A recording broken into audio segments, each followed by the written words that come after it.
Right there I have some fish that I've chopped and mashed up. Down here I have two 46-day-old F2 Lycan Shepherd puppies who are hungry. I have F3 Lycan Shepherd Toki on the left and F2 Lycan Shepherd K-Bar on the right. They're just in the kennel for filming purposes, otherwise they'd be eating the puppies' food. Everybody lives in the house. This is going to be another puppy feeding video. Sep is up there. Here, Baloo is up here trying to get some stuff. See, these guys get bigger every day. That's why I've been filming these videos, because they change so much at this age. This is a tilapia. I've hacked off some of the spines for them because they're young pups, and used a cleaver to hack through it a little bit. Get some leaf off of here. People were wondering, you know, are the puppies food aggressive? No, you can see they're not. And that's because I hand fed them their first week. You know, the hand feeding, you know, they associate me with being the giver of food. When you've seen me bring in puppies here that I've had to work on food aggression with, like Toki and Winter, or like Magi and Wrecker, those puppies were born in litters outside of my house, and so, you know, they didn't have me hand feeding them and stuff, you know, raw meat for their first week. And you can see that, well, we get a little growl there, but you can see that really does make a big difference, you know. He's complaining because I got my hand by his mouth.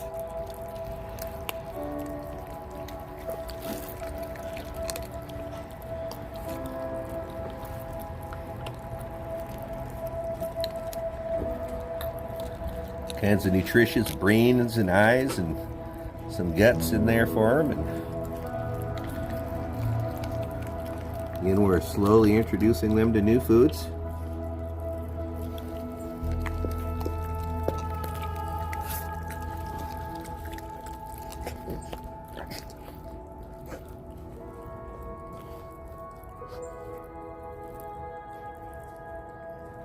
We got some huge storms last night. We got like nickel-size hail, and then it rained all through the night, and then this morning we got some light hail also. Fortunately, no damage that I can see. I was worried the hail was so big that it might dent our vehicles, but it didn't, fortunately.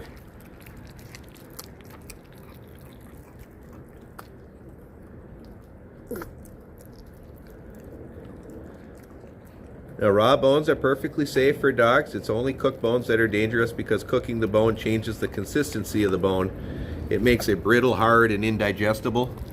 As I've said in other videos, you know, if you've ever deboned a fish, you know, especially a fish this size, the bones are very twisty and pliable. You know, puppies have no problem, at least puppies this size don't have any problem chewing through them, even with milk teeth. And we're teaching our puppies to chew. That's what they're learning here. That's why I didn't sever all the skin on the fish, because I want to force them to try to chew with their rear molars to get through that, so they're having to chew through the bones also.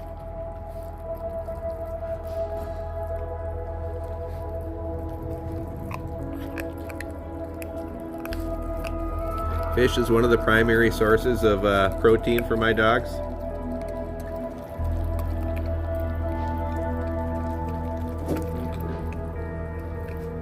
They also, since COVID, get a lot of chicken.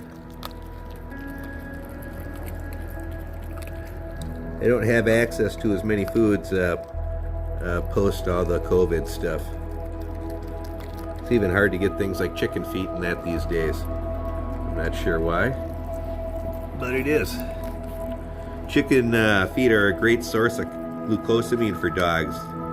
But 250 milligrams a foot, you know, they're great. You know, if you've got an old dog, arthritic dog, especially, they really do make a difference.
Feeding raw doesn't have to be overly complicated.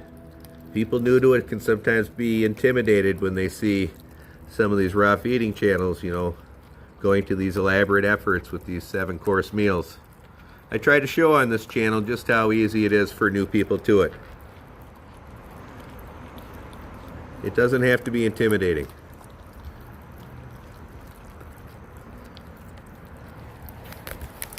People may wonder, why do I promote raw feeding so hard on my channel? Well, I'll tell you how I got introduced to it. You know, about 25 years ago or so, I had a beautiful American Bulldog named Capone, may he rest in peace. He ended up dying of bloat. And in my research on some of the causes of bloat and that I found out that feeding a kibble diet can greatly contribute to bloat because it makes the muscles of the G-tract lax a lifetime of eating that, and they get underdeveloped. And that makes your dog even more susceptible to it. You know, feeding your dog a raw meal won't prevent bloat, but it will greatly reduce the risks. And when I found that out, you know, after losing my buddy, you know, there was no looking back. I wasn't going to lose another dog to that. And, you know, I hope by spreading some of this online that, you know, I keep other people from having to go through that same thing. You know, it really sucks to lose a dog you care about. And he was such an awesome dog. Incredible temperament, built like a brick, you-know-what house. He was an awesome dog. And he died before his time. And I don't want to see any other dogs have that happen to them. So now you know why I promote this a lot and push it on this channel. But you know, don't take my word for the information you find here. As I always say, while I do have a lot of experienced dogs, over 30 years, was an animal warden for 2 decades, I am just some guy on YouTube. Take everything I say with a grain of salt and do your research. I often provide many links in the video description to help with that. I don't push myself off as any kind of canine nutritionist on this channel, but what I am is somebody with a lot of experience. And I hope to share that experience with fellow dog lovers. You know, that's the purpose of this channel, you know. I don't charge for any of this information. I just share it, and you know, if you use it, it works out for you. Hey, that's great. You know, if you disagree with me, that's okay too. My feelings aren't hurt. I don't need a safe space. Get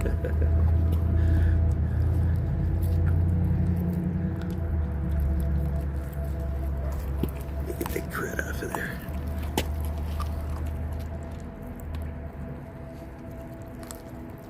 So now you know why I'm such a big advocate of feeding this way. I had somebody ask me about that in the comments the other day, so I thought I'd share it with everybody else.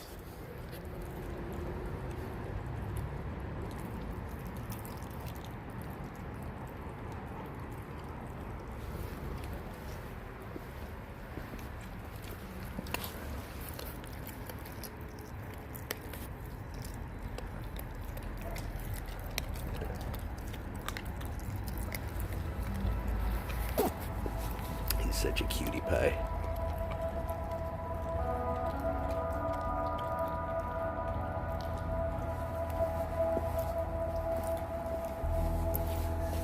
You're such a cutie pie.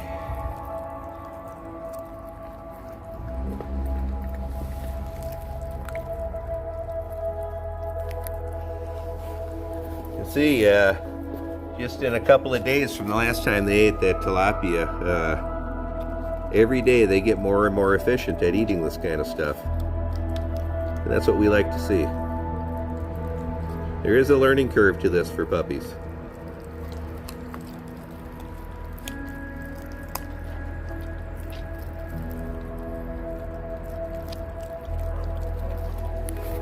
You may have noticed lately I've been putting up tons of short videos made from my normal length videos. There is a very good reason why I've been doing that. They've brought in over 30,000 new subs over the last month. 92% of my views are coming from those short videos now. And you know, my advice to fellow YouTubers out there, if you ain't making short videos, what are you waiting for? YouTube's algorithm is highly promoting them right now, and it's really revitalized my channel.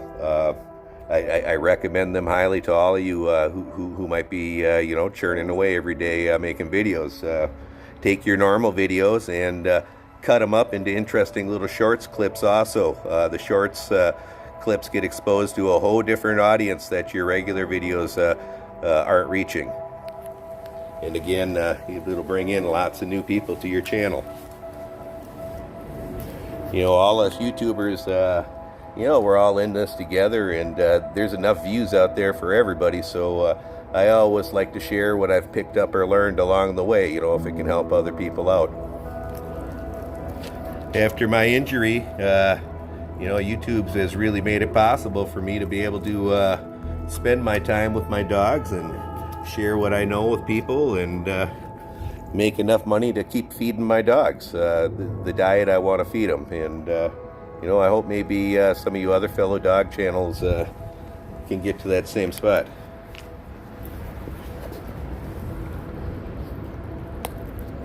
Again, I've met a great community of people on here, both just subscribers and fellow content creators. You know, it's one of the things I didn't really expect when I first started making videos here was, you know, the connections I'd make with some of you out there, and I appreciate it. Plus, it's allowed me to have a voice and, you know, share what I know with others, and hopefully spread some helpful information that just help people have a better relationship with their dogs. You know, I've talked about it in other videos that you know, after my injury, my dogs really helped break me out of kind of a depression I was in, you know, because I couldn't walk for a while and I was using a cane for several years. And you know, the channel started as a vlog of my recovery hikes with my dogs, with Lobo and then Kurgan and my other dogs, and it's kind of grown into what it is. And you know, my dogs made that all possible. I owe them a lot, and I hope with the content that I share here on the channel that I can help other people have better relationships with their dogs.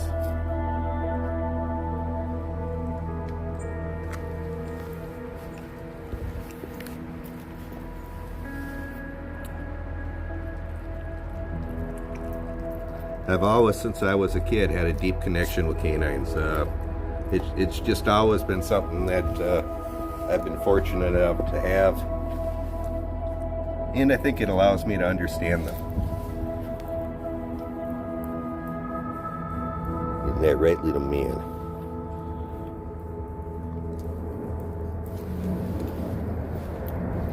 And I think along the way I've picked up some tips that have really helped me you know, create connections with dogs that I think other people can too if they follow some of the things that I share with them here.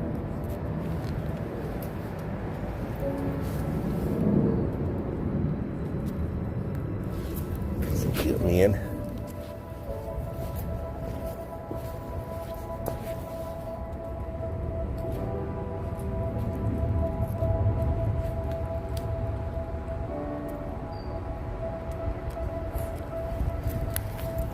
Just a second, I'll let Mom and Dad out. Kurgan, Lulu, Kurgan. You want to come out too, Lobo? See, they do all live in the house. Lobo's blowing his coat. He looks like a bum right now. Lulu's finishing off the last of the fish. She's almost done blowing her coat. I brushed copious amounts of hair off her yesterday before the storm. Toki's like, can I come out? And a little bit. I see the puppies around, everybody. People have been wondering, where's Lobo? Because he hasn't been in a lot of videos. It's just because I've been concentrating on putting stuff up regarding the puppies, because they're only this size for a short time. So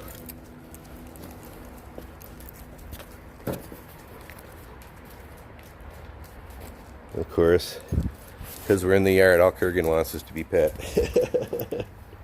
Chunks of fish around, everything else, he'd still rather be pet.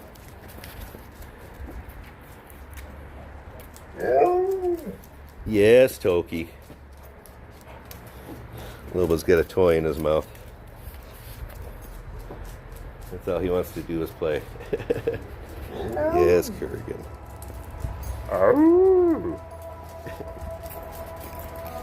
Yes, Kurgan. Well, I hope you enjoyed this video. Like, subscribe, and share.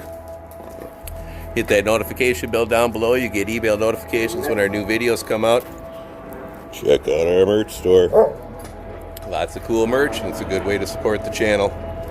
Buy from Lobo, Ulu, Kurgan, Baloo, Septimus, Toki, and K-Bar.